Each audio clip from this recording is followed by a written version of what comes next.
ఇనాగ్రేషన్కి వచ్చిన నాయకులకి, సర్పంచులకి, మెంబర్స్కి, డిప్యూటీ సర్పంచెస్కి, ఇతర లీడర్స్కి, దేవస్థానంలో పనిచేస్తున్నటువంటి పూజారులకి అందరికీ నా హృదయపూర్వక నమస్కారాలు తెలియజేస్తున్నాను. ఇప్పుడే డాక్టర్ వంశీకృష్ణ గారు చెప్పినట్టుగా ఈ టవరు 1.5 నుంచి 2 కోట్ల రూపాయలతోని ఇక్కడ ఏర్పాటు చేయడం జరిగింది. ఇది ఎన్ని కోట్లైనా పర్లేదు, కానీ కొన్ని లక్షల మంది ప్రజలకి ఫోన్లో మాట్లాడే అవకాశం వచ్చింది. ఇది కేంద్ర ప్రభుత్వంలో రిమోట్ ఏరియాకి చాలా కాలమైన సెల్ ఫోన్లు ఇవాళ ప్రతి గ్రామంలో, మొత్తం భారతదేశంలో ప్రతి ఒక్కళ్ళు, చదువుకున్న వాళ్ళు, చదువురానోళ్ళు, పనిచేసేవాళ్ళు, పెద్ద స్థాయిలో ఉన్న ముఖ్యమంత్రులు, మంత్రులు, మామూలు ఎమ్మెల్యేలు, ఎంపీలు అందరి చేతిలో సెల్ ఉంది.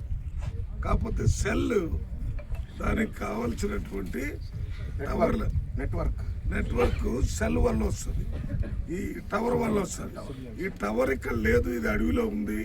ఈ అడవి వాళ్ళంతా, ఈ ఫారెస్ట్ వాళ్ళంతా ఇది వేయొద్దని దీని మీద కూడా చాలా పోరాటం అక్కడ కేంద్ర ప్రభుత్వంలో, ఇక్కడ రాష్ట్ర ప్రభుత్వంలో ఫారెస్ట్ వాళ్ళతోని డాక్టర్ వంశీకృష్ణ గారు మేము మాట్లాడి చివరికి ఇది ఒప్పించి ఇక్కడికి వస్తే ఇది కూడా నేను ఒక కళ అనుకుంటున్నాను. ఎక్కడో వేరే దగ్గర పెట్టినే తెప్పిస్తున్నాను. టవర్ కట్టిన ఇనాగ్రేట్ చేయకుండా, ఫారెస్ట్ చట్టం వచ్చి దాన్ని చేయకుండా ఉన్న దగ్గర ఇది ఫారెస్ట్ నడిబొడ్డులో ఉంది. ఇక్కడ ఏదో రకంగా మంచి స్థానం దొరికింది, దాని మీద ఇది కట్టారు.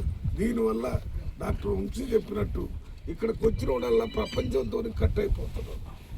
మనం ఇంటి దగ్గర మనోళ్ళతో మాట్లాడుకున్నాం, రాజకీయ నాయకులైతే రాజకీయ నాయకులతో మాట్లాడటం కట్ అవుతుంది, వ్యాపారస్తులైతే వాళ్ళ వ్యాపారం గురించి మాట్లాడే అవకాశం పడిపోతుంది, మామూలు కూలీ వాళ్ళైతే వాళ్ళ ఇంటి వాళ్ళతో మాట్లాడే అవకాశం లేదు.